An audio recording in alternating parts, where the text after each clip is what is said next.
L'histoire contemporaine nous rappelle que les relations entre la Russie et l'Afrique remontent de la lutte pour la décolonisation du continent africain dans les années 60. Nul n'ignore le soutien de la Russie au mouvement de libération des pays africains, à l'exemple du Mozambique et de l'Angola. L'Afrique ne saurait oublier ce soutien pour son indépendance et sa souveraineté. Même si la Russie a déserté l'Afrique au lendemain de l'effondrement de l'Union soviétique, laissant ainsi libre champ à certains pays occidentaux, ces pays restent intimement liés à ces continents noirs. Le temps vient d'être donné de ces premiers sommets Russie-Afrique. La Russie signe son retour en Afrique.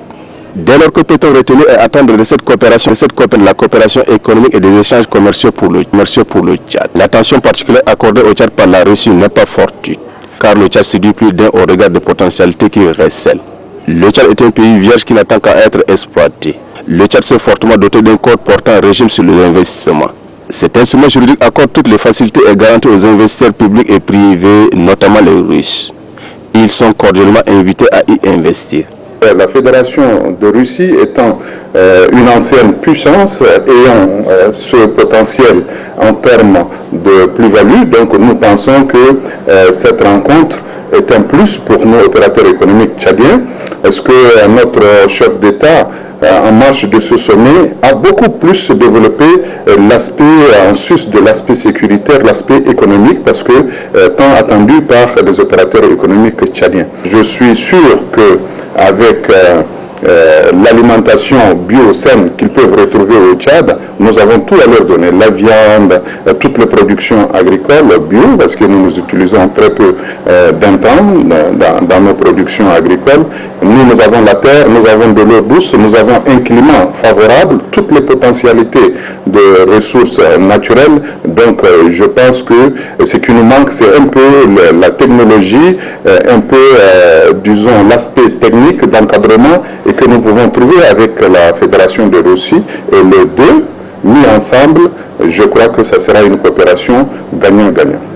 Pour la mise en forme de cette coopération équilibrée, les deux pays doivent revitaliser la commission mixte Russie-Tchad. Le Tchad, qui dispose de potentialités minières avérées, peut véritablement compter sur la Russie. L'agriculture, l'élevage, les nouvelles technologies de l'information et de la communication sont autant de secteurs qui, au niveau national, peuvent bénéficier des transferts de compétences de la Russie, comme l'a vivement exprimé le chef de l'État. C'est une relecture d'une coopération bilatérale et multilatérale touchant aussi les secteurs de la santé publique, de l'éducation, de la sécurité, de la formation et de la diplomatie. Les jalons étant posés, il ne reste qu'à définir de grandes orientations stratégiques. Créer des conditions propices pour le renforcement de ces partenariats pour le développement socio-économique de notre pays.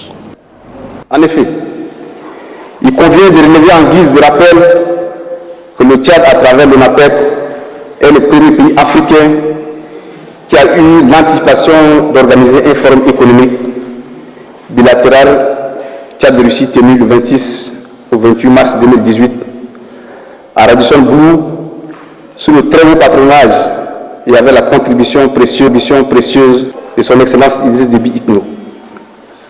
Ce forum nous a valu une place d'honneur à Soti durant le sommet Russie-Afrique et a surtout permis de marquer un pas géant dans les négociations en vue de concrétiser du financement d'un certain nombre de projets vitaux au profit de notre pays qui appellent de tous ses voeux la relance de l'économie nationale. En outre, nous avons présenté ces différents projets d'infrastructures énergétiques, d'infrastructures de transport, l'agriculture, l'élevage, la technologie, médias, la télécommunication et Internet.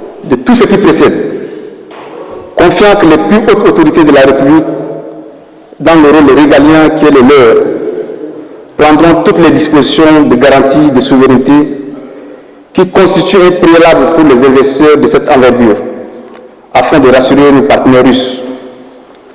De manière concrète et précise, il est étendu du gouvernement tchadien une invitation expresse de la part des partis russes, notamment l'Agence internationale pour le développement souverain, pour que dans les mois à venir, ces chiffres annoncés deviennent une réalité qui redonne vitalité à l'économie nationale, touchée de plein fouet par les crises économiques et sécuritaires